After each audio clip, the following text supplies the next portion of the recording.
नमस्कार दोस्तों, आप सभी को अच्छी पाठशाला पर स्वागत है। हम सभी लोग सॉइल साइंस के अंतर्गत आज चट्टान दरार के बारे में बात करेंगे। तो आप में एक टॉपिक दिया गया मृदा का निर्माण, तो उसी के अंतर्गत जो चट्टानें हैं वो प्रत्यक्ष अप्रत्यक्ष रूप से किसी न किसी प्रकार से मृदा के निर्माण में अपना योगदान प्रदान करती हैं। तो पहले हम थोड़ा सामान्य परिचय समझ लेते हैं चट्टानों के बारे में, फिर आग्नेय चट्टान, अवसादी चट्टान, कायांतरित चट्टान, इन सब के बारे में विस्तार पूर्वक बात करेंगे। तो काफ़ी इंपॉर्टेंट टॉपिक है, इसको अच्छे से समझते हुए आगे बढ़ेंगे। तो पहले थोड़ा बेसिक चीज़ समझ लेते हैं, जनरल इंट्रोडक्शन ले लेते हैं। खनिज एक ऐसा प्राकृतिक कार्बनिक अकार्बनिक तत्व है जिसमें एक क्रमबद्ध परमाणुविक संरचना, निश्चित रासायनिक संगठन तथा भौतिक गुणधर्म होते हैं। विभिन्न प्रकार के खनिजों के मिलने से चट्टानों का निर्माण होता है। तो चट्टानें कैसे बनती हैं? जब कई प्रकार के खनिज आपस में मिलते हैं तो क्या करते हैं? चट्टान का निर्माण करते हैं। तो खनिज किसे कहते हैं? प्राकृतिक कार्बनिक अकार्बनिक प्रकार के तत्व होते हैं जिनका एक निश्चित रासायनिक संगठन होता है। तो इसको याद रखेंगे, ये महत्वपूर्ण लाइन है, निश्चित रासायनिक संगठन। और खनिजों के आपस में मिलने से क्या होते हैं? चट्टानों का निर्माण होता है। चट्टान कई बार केवल एक ही खनिज द्वारा निर्मित होती हैं, किंतु सामान्यतः दो या दो से अधिक खनिजों का मिश्रण होते हैं। आमतौर पर जो चट्टानें होते हैं, कई बार हमें यह देखने को मिलता है कि वो एक ही प्रकार के खनिज से बनी हुई होती हैं, किंतु सामान्य तौर पर वो दो या दो से अधिक प्रकार के खनिजों का मिश्रण हो सकती हैं। साधारण शब्दों की अगर हम बात करें तो धातुओं के अतिरिक्त पृथ्वी पर पाए जाने वाले कठोर एवं मुलायम सभी प्रकार के पदार्थों को क्या कहा जाता है? चट्टान कहा जाता है। पृथ्वी की संपूर्ण प्रॉपर्टी का लगभग 98% भाग 8 तत्वों कौन कौन से? ऑक्सीजन, सिलिकॉन, एल्युमिनियम, लोहा, कैल्शियम, सोडियम, पोटेशियम, मैग्नीशियम से निर्मित है तथा शेष भाग hydrogen, phosphorus, manganese, sulphur, carbon, निकल तथा अन्य पदार्थों से निर्मित है। तो आपको यह लाइन याद रखनी है कि पृथ्वी की संपूर्ण प्रॉपर्टी का अमूमन कितना? 98% भाग 8 तत्वों से मिलकर के बना हुआ है। पृथ्वी लगभग 2000 प्रकार की खनिजें पाए जाते हैं। जो पृथ्वी पर लगभग आमतौर पर 2000 प्रकार के खनिज पाए जाते हैं, लेकिन उनमें से मुख्य रूप से 24 खनिज, कुछ स्रोतों में आंकड़े भिन्न भिन्न हमें देखने को मिल सकते हैं, जिनसे स्थल मंडल की चट्टानों का निर्माण हुआ है। इन्हें चट्टान निर्माणकारी खनिज भी कहा जाता है। इन्हें क्या कहा जाता है? इन्हें चट्टान निर्माणकारी खनिज भी कहा जाता है। आमतौर पर पृथ्वी पर दोस्तों 2000 से ज़्यादा खनिज पाए जाते हैं, और उसमें आम जो मुख्य खनिज 24 हैं जिनसे स्थल मंडल की चट्टानों का निर्माण हुआ है। हालांकि ये आंकड़े कुछ अलग अलग सोर्सों में अलग अलग देखने को भी मिल सकते हैं, जिन्हें चट्टान निर्माणकारी खनिज कहा जाता है। ऑक्साइड, सिलिकेट, कार्बोनेट आदि प्रकार के ये खनिज होते हैं। इन प्रमुख खनिज तत्वों में से केवल 6 खनिज जो क्वार्टज, अभ्रक, पायरोक्सिन, ओलिविन, फेल्सपार एवं एम्बीफोल्स ये मुख्य रूप से पाए जाते हैं। इन प्रमुख खनिजों में से केवल 6 तत्व ऐसे हैं केवल 6 खनिज ऐसे हैं जो कौन कौन से? क्वार्टज, अभ्रक, पायरोक्सिन, ओलिविन, फेल्सपार, एम्बीफोल्स ये मुख्य रूप से पाए जाते हैं। पृथ्वी की आंतरिक परतों में पाया जाने वाला मैग्मा सभी खनिजों का मूल स्रोत है। जो पृथ्वी की आंतरिक परतों में पाया जाने वाला जो दोस्तों मैग्मा है, वह एक प्रकार से कह सकते हैं कि सभी खनिजों का मूल स्रोत है। तो अगर आपसे पूछा जाए कि निम्नलिखित में से सभी खनिजों का मूल स्रोत कौन सा है, तो आप यह बताएंगे कि पृथ्वी की जो आंतरिक परतों में पाया जाने वाला जो मैग्मा है, यह सभी प्रकार की खनिजों का मूल होता है। फेल्सपार और क्वार्टज चट्टानों में पाए जाने वाले सामान्य खनिज तत्व जो फेल्सपार है और क्वार्टज है, ये सामान्य तौर पर पृथ्वी में पाए जाने वाले सामान्य खनिज है। अच्छा, इनसे फेल्सपार और क्वार्टज से बहुत सारे प्रश्न देखने को अलग अलग एग्जाम्स में मिले हैं, तो इनको याद रखना है। फेल्सपार एक प्रकार का एल्यूमिनो-सिलिकेट खनिज होता है जो पृथ्वी की प्रॉपर्टी में प्रचुर मात्रा में पाया जाता है दोस्तों। ठीक है, तो इसको याद रखना है। कह सकते हैं कि जो फेल्सपार है वो सर्वाधिक मात्रा में उपस्थित रहता है, काफी प्रचुर मात्रा में पाया जाता है। अगला हमारा है जो, तो ये क्या है? फेल्सपार और क्वार्टज चट्टानों में पाए जाने वाले सामान्य खनिज होते हैं। साथ ही भूपृष्ठ के संगठन में इन्हीं सिलिकेट खनिजों की प्रधानता भी पाई जाती है। जो क्वार्टज होता है, क्वार्टज दोस्तों रेत एवं ग्रेनाइट का मुख्य घटक होता है। तो ये अगर पूछा जाए आपसे कि क्वार्टज किसका किसका मुख्य रूप से खनिज जो ये मुख्य घटक है, तो हो जाएगा आपका ग्रेनाइट एवं रेत का मुख्य रूप से यह घटक होता है। बाकी आगे अभी बात करेंगे क्वार्टज वगैरह पे विस्तार पूर्वक। कभी कभी चट्टानें विभिन्न खनिजों, दो या दो से अधिक के संयोजन से न बन करके एकल खनिज से ही निर्मित होती हैं, जैसे सोना, चांदी, ग्रेफाइट, तांबा आदि। पेट्रोलॉजी संबंध शैलों के अध्ययन से संबंधित है। जो पेट्रोलॉजी शब्द है आपका, वह किससे संबंधित है? शैलों के अध्ययन से संबंधित है। अगर आपसे पूछा था कि निम्नलिखित में से कौन सा शैलों के अध्ययन को संबोधित करता है, तो पेट्रोलॉजी दोस्तों करता है। महत्वपूर्ण खनिज कौन कौन से, थोड़ा इनके बारे में समझ लेते हैं। ये समूह है और इसके अंतर्गत आने वाले जो खनिज है वो याद रखना है। तो पहला हमारा कौन सा? सिलिकेट समूह। इसके अंतर्गत कौन कौन से आते हैं? फेल्सपार आता है, क्वार्टज आता है, अभ्रक आता है। तो फेल्सपार, क्वार्टज और अभ्रक किस खनिज समूह में शामिल है? सिलिकेट समूह में शामिल है। कार्बोनेट समूह में कैल्साइट एवं डोलोमाइट शामिल है। तो क्या कार्बोनेट समूह में केडी शामिल है? क्या शामिल है? केडी। के से आपका हो गया कैल्साइट, डे से हो गया आपका डोलोमाइट और के से आपका कार्बोनेट भी हो गया। तो इसको ऐसे याद रखना है। अगला हमारा सल्फाइड समूह। तो सल्फाइड समूह की अगर बात करें, इसमें क्या क्या शामिल है? तो पायराइट और गैलेना शामिल है। तो सल्फाइड समूह में क्या शामिल है? पीजी शामिल है, पायराइट, गैलेना। धातु ऑक्साइड समूह, इसमें क्या क्या शामिल है? Hematite, bauxite, magnetite. क्या शामिल है? हम्बा। ऐसा याद रखिए, हम्बा शामिल है इसमें। तो धातु ऑक्साइड में हम्बा शामिल है। हा से हो गया हेमेटाइट, मा से हो गया मैग्नेटाइट, बा से हो गया बॉक्साइट। सल्फाइड समूह में पीजी शामिल है, जिसे पायराइट एवं गैलेना कहा जाता है। जबकि कार्बोनेट समूह में कैल्साइट एवं डोलोमाइट शामिल है, जिसे केडी कह सकते हैं। सिलिकेट समूह फेल्सपार, क्वार्टज एवं अभ्रक शामिल है। मोस्ट इंपॉर्टेंट दोस्तों, ये सिलिकेट समूह में क्या क्या पाया जाता है? फेल्सपार, क्वार्टज और अभ्रक। आगे बढ़ते हैं। चट्टानों की कुछ अगर प्रकारों की बात करें तो इनको मोटे तौर पर हम कैसे विभाजित कर सकते हैं? तो ये हमारी चट्टानें हैं दोस्तों।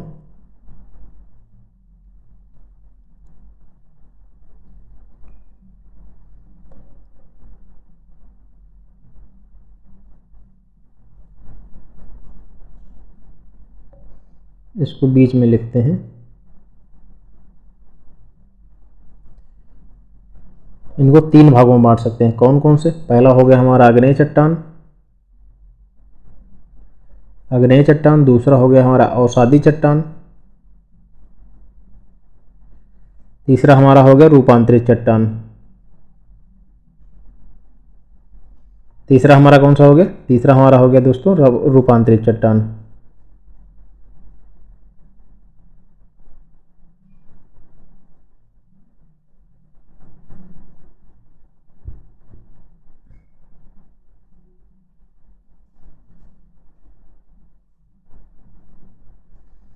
तो पहला हमारा कौन सा हो गया? आग्नेय चट्टान, दूसरा हो गया अवसादी चट्टान, तीसरा हो गया हमारा रूपांतरित चट्टान। अब इन्हीं के बारे में हम सभी लोग एक एक करके बात करेंगे, ठीक है।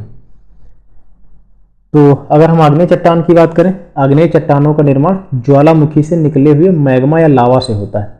आग्नेय चट्टान का निर्माण कैसे होता है? जब ज्वालामुखी विस्फोट होता है तो उससे क्या होता है? ज्वालामुखी से निकले मैग्मा या लावा से इसका अग्नि चट्टान का निर्माण होता है। जब तप्त एवं तरल मैग्मा ठंडा होकर पृथ्वी की बाह्य व आंतरिक परतों में जमा होकर ठोस अवस्था को प्राप्त कर लेता है तो इस प्रकार की चट्टानों का निर्माण हो जाता है। पृथ्वी की उत्पत्ति के पश्चात सर्वप्रथम इन चट्टानों का निर्माण हुआ था, इसलिए इन चट्टानों को प्राथमिक चट्टानें या फिर जनक चट्टानें भी कहा जाता है। मोस्ट इंपॉर्टेंट दोस्तों है, अगर पूछा जाए कि निम्नलिखित में से कौन सी एक प्राथमिक चट्टान है या फिर किन्हें जनक चट्टान कहा जाता है, तो आग्नेय चट्टानों को प्राथमिक चट्टान या फिर जनक चट्टान कहा जाता है। तो इसको याद रखना है। आग्नेय चट्टान जो देख सकते हैं कैसी निर्मित होती है, या इनकी आकृति भी आप देख सकते हैं फिगर में। तो मोटे तौर पर अगर इनको समझने की बात करें आग्नेय चट्टानों को, तो इनको ज्वालामुखी से जो लावा मैग्मा निकलता है उससे इनका निर्माण होता है। हालांकि इनका सर्वप्रथम चट्टानों का निर्माण हुआ था, इसलिए इन्हें प्राथमिक चट्टान या फिर जनक चट्टान भी कहा जाता है। आगे बात करते हैं अगर इनकी कुछ विशेषताओं की।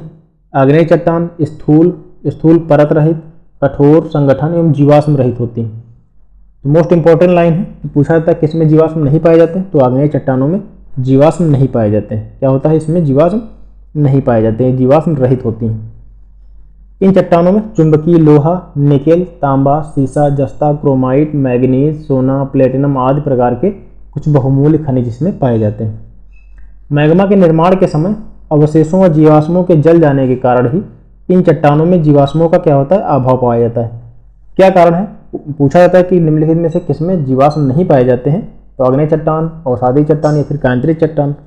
तो जो आग्नेय चट्टान होती है उसमें क्या होता है दोस्तों, उसमें जीवाश्म नहीं पाए जाते हैं। तो क्या कारण है कि उसमें जीवाश्म नहीं पाए जाते हैं, तो इसका कारण यही है कि मैग्मा के निर्माण के समय में जो अवशेष होते हैं वह जीवाश्म के जल जाने के कारण ही इन चट्टानों में जीवाश्मों का अभाव पाया जाता है। जब ज्वालामुखी का उद्गार होता है और उससे जो मैग्मा निकलता है तो उसका टेम्परेचर बहुत ज़्यादा होता है, तो जो अवशेष होते हैं, जो जीवाश्म होते हैं, वो क्या हो जाते हैं, उस तापमान के कारण नष्ट हो जाते हैं। तो यही कारण है कि उसमें जीवाश्मों का, इस प्रकार की चट्टानों में जीवाश्मों का अभाव पाया जाता है। इसलिए इन चट्टानों से खनिज तेल, प्राकृतिक गैस, कोयले की प्राप्ति नहीं हो पाती है। इन चट्टानों पर रासायनिक अपक्षय का बहुत कम प्रभाव पड़ता है। मोस्ट इंपॉर्टेंट लाइन है, रासायनिक अपक्षय का बहुत कम प्रभाव पड़ता है तथा ये चट्टानें कठोर एवं रवेदार होती हैं। आग्नेय चट्टानों का अगर वर्गीकरण की बात कर ले तो इसको कुछ प्रकारों, जैसे कि ज्वालामुखी प्रक्रिया के द्वारा निकले तप्त एवं तरल मैग्मा या लावा का जमाव पृथ्वी के अंदर तथा बाहर दोनों स्थानों पर होता है। जब ज्वालामुखी की प्रक्रिया के द्वारा निकले तप्त एवं तरल मैग्मा जब निकलता है तो लावा का जमाव दोस्तों पृथ्वी के अंदर भी होता है। और जैसे कि इसको समझने की बात करें अगर हम सभी लोग, तो ये मान लेते हैं हमारी पृथ्वी की सतह है दोस्तों, क्या है, ये हमारी पृथ्वी की सतह है, ठीक है, ये हमारी पृथ्वी की एक सतह है। तो इसमें जब छोटी छोटी दरारें होती, जब जैसे ये देख आप मान लीजिए ये लावा जो है ये दहक रहा है, अब ये कुछ छोटी छोटी दरारें हैं, ठीक है, यहां से ये क्या हो रहा है, लावा निकल रहा है।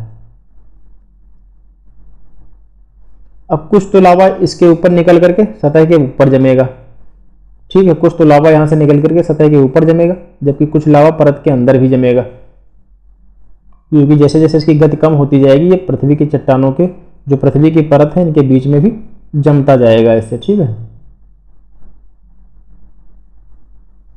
तो वही कह रहा है, जमाव पृथ्वी के अंदर तथा बाहर दोनों स्थानों पर होता है तथा मैग्मा को के जमाव के आधार पर आग्नेय चट्टानों को निम्नलिखित उपभागों में बांट सकते हैं। वो कौन कौन सी भाग हैं, जैसे कि अगर इसको एक चार्ट के माध्यम से समझते हैं, ये समझ गए होंगे, इसको इसलिए हटा रहा हूँ, एक चार्ट के माध्यम से समझ रहे हैं कि जैसे कि ये हो गया हमारा आग्नेय चट्टान,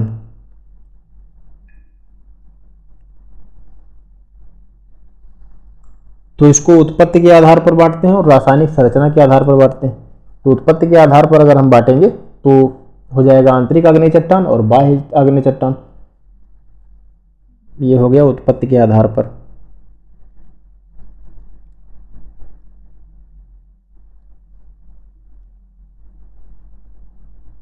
उत्पत्ति के आधार पर, और ये हो गया रासायनिक संरचना के आधार पर।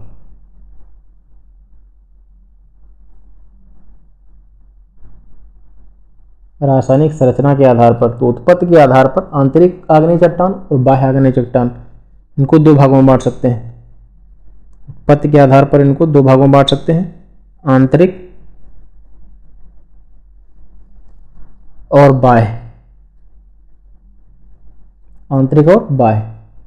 और आंतरिक चट्टानों को पाताली चट्टानें और मध्यवर्ती चट्टानों के रूप में भी विभाजित कर सकते हैं, इनको दो भागों में बांट सकते हैं, इनको भी। आंतरिक चट्टानों को पाताली चट्टानें और मध्यवर्ती चट्टानें।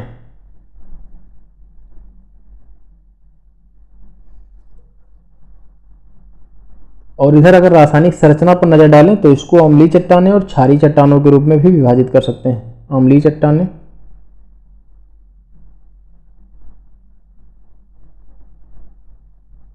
क्षारीय चट्टान।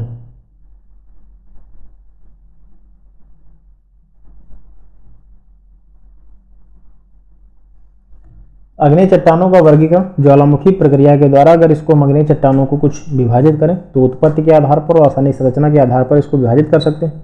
उत्पत्ति के आधार पर आंतरिक चट्टानें और बाह्य चट्टानों में विभाजित कर सकते हैं, जिसमें आंतरिक चट्टान को पाताली चट्टानें और मध्यवर्ती चट्टानों में विभाजित कर सकते हैं, जबकि रासायनिक संरचना के आधार पर अम्लीय चट्टानें और क्षारीय चट्टानों में इसका विभाजन कर सकते हैं। अब एक एक करके थोड़ा समझते हैं।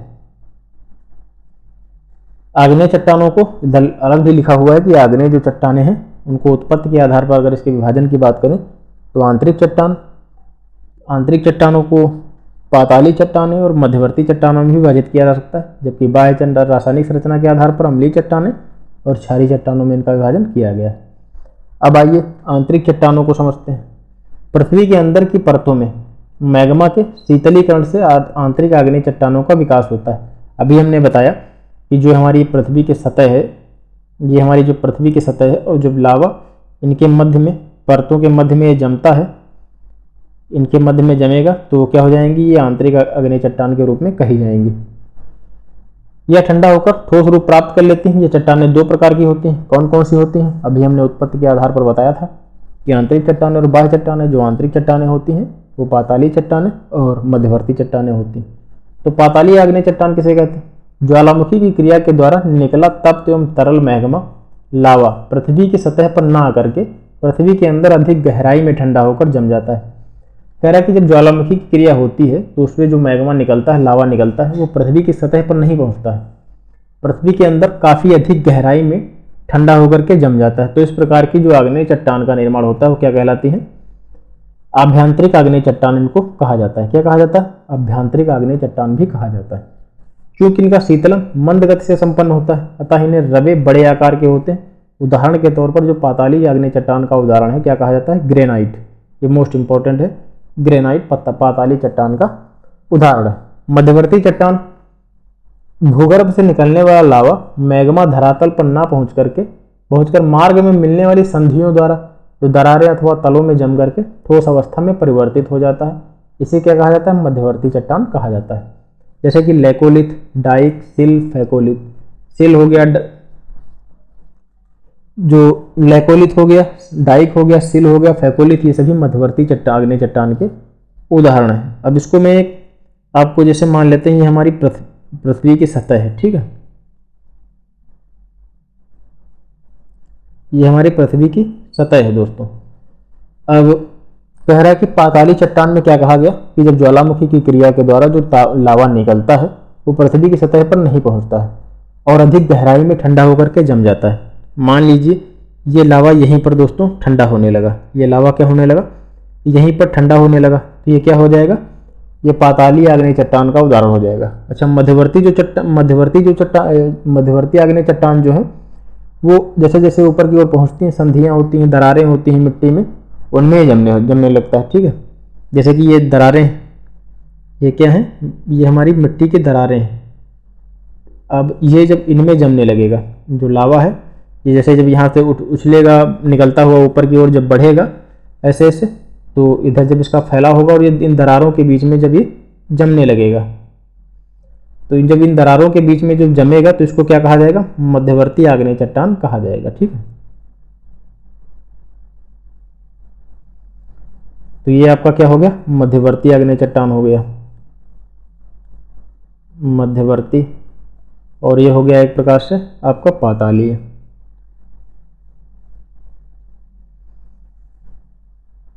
आगे बढ़ते हैं, बाह्य आग्नेय चट्टान। बाह्य आग्नेय चट्टान किसे कहा जाता है? तो बाह्य आग्नेय चट्टान की अगर हम बात करें तो ज्वालामुखी के उद्भेदन के समय मैग्मा या लावा के पृथ्वी की सतह पर आकर ठंडे होने से जो चट्टानें बनती हैं उन्हें क्या कहा जाता है? बाह्य चट्टानें कहा जाता है। तो बाह्य चट्टान किसे कहते हैं? जब ज्वालामुखी विस्फोट होता है तो जो मैग्मा या लावा होता है वो पृथ्वी की सतह पर आकर के ठंडा हो जाता है, उससे जो फलस्वरूप जो चट्टानें बनती हैं उसको क्या कहा जाता है? बाह्य आग्नेय चट्टान कहा जाता है, या फिर इसको बहिर्भेदीय आग्नेय चट्टान के नाम से भी जाना जाता है। आमतौर पर ये चट्टानें जो होती हैं अक्रिस्टलीय होती हैं। उदाहरण के तौर पर बेसाल्टिक चट्टानें जो होती हैं बाह्य आग्नेय चट्टान कहा जाता है। आपको याद कैसे रखना? बा से बाय हो गया, बा से आपका बेसाल्टिक हो गया, मोस्ट इंपॉर्टेंट है, इसको याद रखना। बा से आपका बा है, बा से बेसाल्टिक। इसी में समझ लेते हैं बाह्य आग्नेय चट्टान किसे कहते हैं।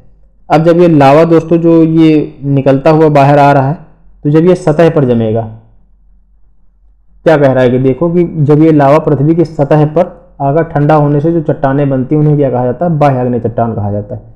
तो जब यहाँ पर ठंडा होने से जो चट्टान का निर्माण होगा उसे क्या कहा जाएगा? बाह्य आग्नेय चट्टान कहा जाएगा,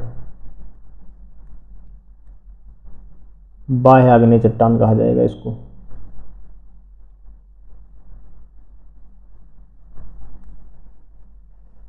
आगे बढ़ते हैं, अम्लीय अग्नेय चट्टान किसे कहते हैं?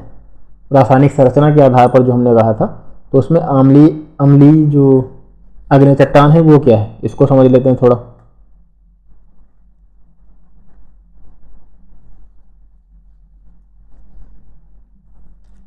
अम्लीय अग्नेय चट्टानों की अगर हम बात करें तो इसमें सिलिका की मात्रा अमूमन 65 से 85% के आसपास होती है। पहली शर्त कि अम्लीय चट्टानों में जो सिलिका की मात्रा पाई जाती है अधिकतम 65 से 85% होती है। सिलिका की मात्रा अधिक होने के कारण अम्लीय मैग्मा का शीतलन तीव्र गति से होता है। तो अम्लीय जो अग्नेय चट्टानें होती है उसमें जो मैग्मा होता है अपेक्षाकृत अधिक तीव्र गति से ठंडा होता है और सिलिका की मात्रा इसमें अधिक पाई जाती है, जिसके कारण ये चट्टानें अम्लीय होती हैं, जो कि अमूमन यह मात्रा 65 से 85% के आसपास होती है। इस प्रकार की चट्टानों से ऊंचे ज्वालामुखी पर्वतों का निर्माण होता है। यह चट्टानें अत्यधिक कठोर प्रकृति की होती हैं, जिससे अपरदन की प्रक्रिया बहुत ही मंद गति से होती है, जैसे कि ग्रेनाइट मोस्ट इंपॉर्टेंट है दोस्तों। पूछा जाता है कि निम्नलिखित में से कौन सा एक अम्लीय चट्टान का उदाहरण है? अम्लीय अग्नेय चट्टान का उदाहरण है तो जो ग्रेनाइट है वो अम्लीय अग्नेय चट्टान का उदाहरण है। और जो अम्लीय अग्नेय चट्टान होती है उनसे ज्वालामुखी पर्वतों का निर्माण होता है, इसको भी याद रखना है। क्षारीय अग्नेय चट्टानों की बात करें अगर, तो इसमें सिलिका की मात्रा तुलनात्मक रूप से अपेक्षाकृत कम होती है, जो कि अमूमन 45 से 60% होती है। और जो अम्लीय अग्नेय चट्टान होती है उसमें 65 से 85% होती है, जबकि क्षारीय अग्नेय चट्टानों में यह मात्रा 45 से 60% होती है। सिलिका की कम मात्रा होने के कारण जो शीतलन की प्रक्रिया भी मंद गति से इसमें भी मंद गति से होती है।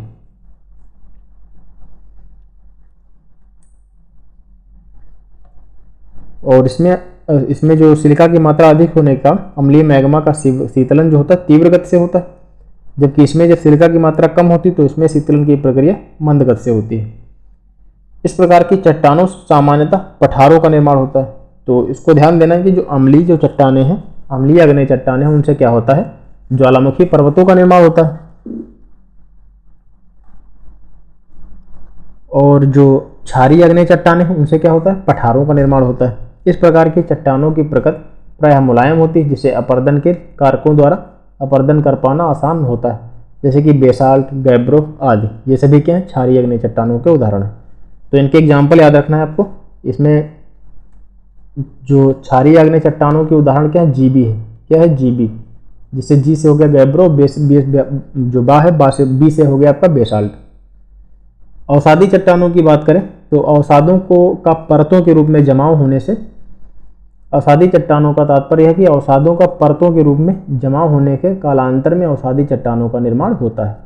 जो विभिन्न प्रकार का मलबा होता है वह परत के रूप में जमता जाता है, जिससे क्या होता है? अवसादी चट्टानों का निर्माण होता है। आप देख सकते हैं अवसादी चट्टानों में परत दर परत चीज़ें जमती रहती हैं। आप देख सकते हैं दोस्तों, ये अलग अलग परतें भी आपको दिखाई दे रही होंगी इसमें चित्र की अगर हम बात करें तो। अवसादी चट्टानें क्या हैं? ये विभिन्न प्रकार का जो मलबा होता है, नदियों के द्वारा बहाया गया, वायु के द्वारा, किसी प्रकार से विभिन्न प्रकार के कारकों के द्वारा जो अवसाद उपस्थित होता रहता है या परत दर परत जमता जाता है, ऐसे परत दर परत जमता रहता है और अवसादी चट्टानों का निर्माण होता है। ये चट्टानें परतों के रूप में पाई जाती हैं, अतः इन्हें परतदार चट्टान भी कहा जाता है। धरातल पर पाई जाने वाली अधिकांश चट्टानें अवसादी चट्टानें होती हैं। ये चट्टानें संगठित, असंगठित अथवा ढीली किसी भी प्रकार की हो सकती हैं। ये चट्टानें संगठित, असंगठित अथवा ढीली किसी भी प्रकार की हो सकती हैं। इन चट्टानों की परतों के बीच अत्यधिक मात्रा में अवशेष क्या रहते हैं? दबे रहते हैं। तो काफ़ी इंपॉर्टेंट लाइन है। अवशेष जो होते हैं, जीवाश्म होते हैं, किसमें पाए जाते हैं? परतदार चट्टानों में, जिन्हें अवसादी चट्टान भी कहा जाता है, इसमें पाए जाते हैं। ये देख सकते हैं कि जीवाश्म अत्यधिक मात्रा में इसमें पाए जाते हैं, जिसके कारण यहाँ खनिज तेल, प्राकृतिक गैस, कोयला के भंडार होने की संभावना सर्वाधिक रहती है। चट्टानों से पहले अनेक कण टूटते हैं, फिर उनके टूटे कणों की परिवहन कारक जैसा बहता जल, समुद्री लहरें, हिमानी पवन आदि एक स्थान से दूसरे स्थान पर ले जाकर जमा कर देते हैं। इस प्रक्रिया को अवसादन कहा जाता है। तो चट्टानों के पहले अनेक कण टूटते हैं, फिर इन टूटे कणों को क्या होता है? परिवहन के माध्यम से, जैसे कि जल हो गया, समुद्री लहरें, पवन, वायु क्या करती है? एक स्थान से दूसरे स्थान पर विभिन्न प्रकार के कणों को पहुंचाती है और वहीं पर जमा कर देती है। तो उसको क्या कहा जाता है? अवसादन कहा जाता है। मान लीजिए ये कुछ धूल के कण हैं, ठीक है, और ये धूल के कण हैं दोस्तों, वायु के द्वारा यहाँ पर इनको एक स्थान से ए स्थान से ले जाकर बी स्थान पर छोड़ दिया गया और यहाँ पर इसको जमा दिया गया। तो वही कहा जा रहा है कि इस प्रक्रिया को क्या कहा जाएगा? अवसादन कहा जाएगा। अवसादी चट्टानों का नाम अवसाद होने वाले कारकों और उनके जमाव के संदर्भ में रखा जाता है, जैसे नदीकृत अवसादी चट्टानें, झील सरोवरीय अवसादी चट्टानें, हिमानीकृत अवसादी चट्टानें आदि। गर्म एवं शुष्क प्रदेशों में वायु के द्वारा लाए गए धूल व मिट्टी भी अवसादी चट्टानों का निर्माण होता है। इसका लोएस इसका उदाहरण है, मोस्ट इंपॉर्टेंट है, पूछा जाता है। पृथ्वी के भूपृष्ठ के लगभग 75% भाग पर अवसादी चट्टानों का विस्तार पाया जाता है, जबकि भूपृष्ठ की बनावट में इसका केवल 5% योगदान है। जो पृथ्वी की जो भूपृष्ठ होता है दोस्तों, 75% अमूमन भाग पर अवसादी चट्टानों का विस्तार हमें देखने को मिलता है, जबकि भूपृष्ठ की बनावट में इसका योगदान कितना रहता है, तो अमूमन 5% के आसपास ही इसके बनावट में इसका योगदान रहता है।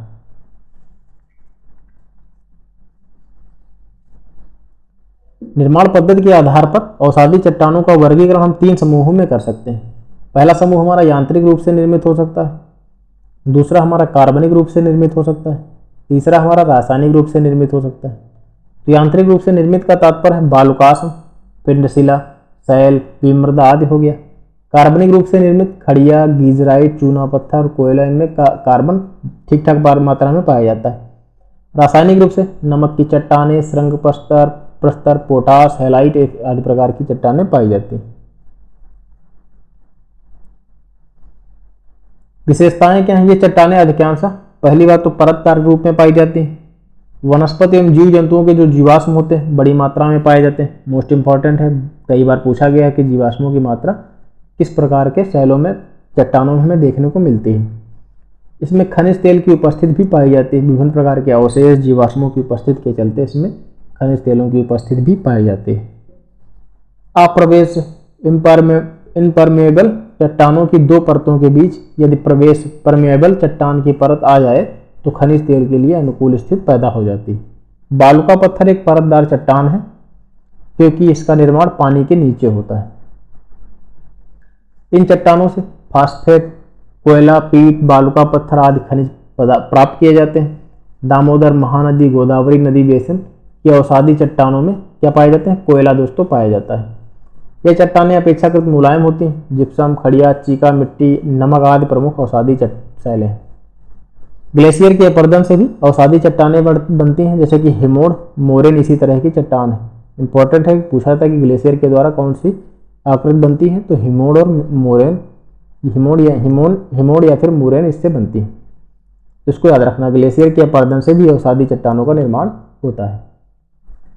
अब थोड़ा समझ लेते हैं रूपांतरित चट्टान क्या होता है। रूपांतरित चट्टान किसे कहते हैं? तो अवसादी तथा आग्नेय चट्टानों पर अत्यधिक ताप व दाब तथा आयतन में परिवर्तन के कारण उनकी रासायनिक संरचना के साथ उसकी मूल भौतिक विशेषताओं में भी परिवर्तन होता है। कहने का तात्पर्य है अवसादी जो चट्टानें, जो रूपांतरित एवं कायांतरित चट्टानें हैं दोस्तों, अवसादी चट्टानों, ध्यान देने वाली बात है, इसमें क्या कहा जा रहा है कि अवसादी चट्टानों तथा आग्नेय चट्टानों पर अत्यधिक मात्रा में ताप व दाब, बहुत अधिक मात्रा में उसका टेम्परेचर होता है और उस पर दाब भी होता है, तो उससे क्या होता है, चीज़ों के आयतन में परिवर्तन के कारण उनकी रासायनिक संरचना तो बदलती ही है, उसके साथ उसकी भौतिक जो विशेषताएं होती हैं वह भी परिवर्तित हो जाती हैं। इस प्रक्रिया को क्या कहा जाता है? कायांतरण या फिर रूपांतरण कहा जाता है। इस प्रक्रिया के द्वारा निर्मित चट्टान को रूपांतरित या कायांतरित चट्टान कहा जाता है। तो अवसादी तथा आग्नेय चट्टानों पर अत्यधिक ताप, दाब तथा आयतन में परिवर्तन के फलस्वरूप उसकी रासायनिक संरचना के साथ साथ जो मूल भौतिक विशेषताएं होती हैं उनमें भी परिवर्तन होता है, और यह प्रक्रिया क्या कहलाती है? कायांतरण या रूपांतरण के नाम से इसको जाना जाता है। इस प्रक्रिया द्वारा निर्मित चट्टानों को रूपांतरित या फिर कायांतरित चट्टान कहते हैं। रूपांतरित चट्टानों की आप संरचना भी यहाँ पर देख सकते हैं। इन चट्टानों को इनकी कठोरता, घनी धारीदार संरचना, गुथे हुए रवों के कारण जाना जाता है। रूपांतरण की प्रक्रिया में शैलों के कुछ कण खनिज जब सतहों या रेखाओं में रूप में व्यवस्थित होते हैं तो उन्हें क्या कहा जाता है? फोलिएशन अथवा रेखांकन कहा जाता है। इंपॉर्टेंट लाइन है कि रूपांतरण की प्रक्रिया में शैलों के जो कुछ कण उपस्थित रहते हैं, खनिज जब सतहों या रेखाओं के रूप में व्यवस्थित होते हैं, जो खनिज होते हैं जब वो किसी रेखा के रूप में उपस्थित होते हैं तो उसे क्या कहा जाता है? उसे फोलिएशन कहा जाता है या फिर अथवा रेखांकन के नाम से इसको जाना जाता है। तो रूपांतरण की प्रक्रिया में शैलों के कण या फिर खनिज रेखा के रूप में जब उपस्थित होते हैं तो उसको फोलिएशन कहा जाता है। अब कुछ मौलिक चट्टानों से कुछ रूपांतरित चट्टानों के परिवर्तन को समझ लेते हैं, क्योंकि कुछ ये उदाहरण है जो पूछे जाते हैं दोस्तों। तो पहला हमारा सेल से क्या बनता है? स्लेट बनता है। सेल से क्या बनेगा? स्लेट बनेगा। इंपॉर्टेंट है, इसको याद रखना। चूना पत्थर से क्या बनेगा? संगमरमर बनता है। इसको इधर लिख लेते हैं साइड में। सेल से क्या बनेगा? स्लेट बनेगा। इधर बाएं साइड की आपकी मौलिक चट्टान है, जबकि दाहिने साइड की रूपांतरित चट्टान हो जाएंगी। चूना पत्थर से क्या बनेगा? संगमरमर बनेगा। चूना पत्थर से संगमरमर।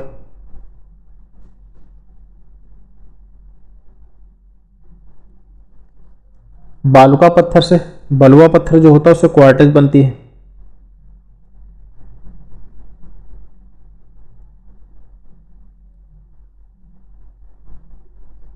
बलुआ पत्थर से क्वार्टज का निर्माण होता है। चाक व डोलोमाइट से संगमरमर बनता है। चाक व डोलोमाइट संगमरमर बनता है।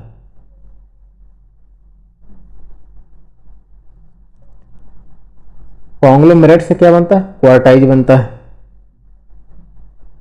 कॉन्ग्लोमेरेट से क्या बनता है? क्वार्टजाइट बनता है।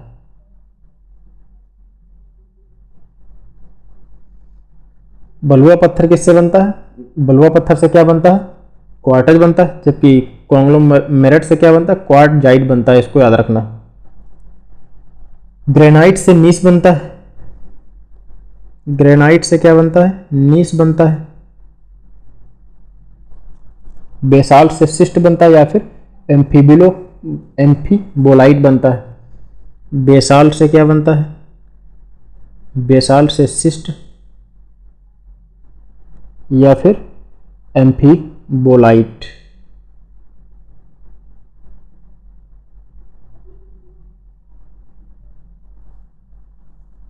और गैब्रो से सरपेंटाइन बनता है। सरपेंटाइन।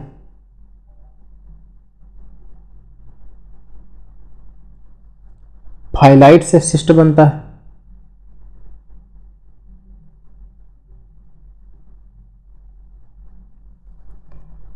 स्लेट से फाइलाइट बनता है।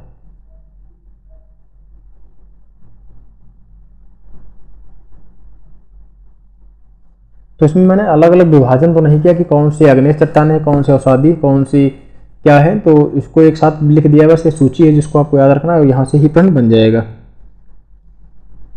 जैसे कि जो इधर चीज़ें लिखी गई, जो इधर लिखा है, ये रूपांतरित चट्टानें ही हैं और इनके पुनः रूपांतरण से बनी जो शैलें हैं उसके उदाहरण इधर दिए गए हैं। तो गैब्रो से सरपेंटाइन, फाइलाइट से सिस्ट, स्लेट से फाइलाइट बनता है। सेल से क्या बनता है? स्लेट बनता है। चूना पत्थर से क्या बनता है? संगमरमर। बलुआ पत्थर से क्वार्टज। चाक व डोलोमाइट से संगमरमर। कॉन्ग्लोमेरेट से क्वार्टजाइट बनता है। ग्रेनाइट से नीस बनता है। बेसाल्ट से सिस्ट या फिर एम्फीबोलाइट बनता है। गैब्रो से सरपेंटाइन बनता है। फाइलाइट से सिस्ट बनता है। या स्लेट से फाइलाइट बनता है। ये एक सूची है, इसको याद रखना है आपको। बाकी अब इससे संबंधित जितनी भी जरूरी बातें थी चट्टान से संबंधित हम लोगों ने कर लिया। बाकी आगे अगले लेक्चर में मिलते हैं, आगे का पढ़ते हैं दोस्तों। धन्यवाद।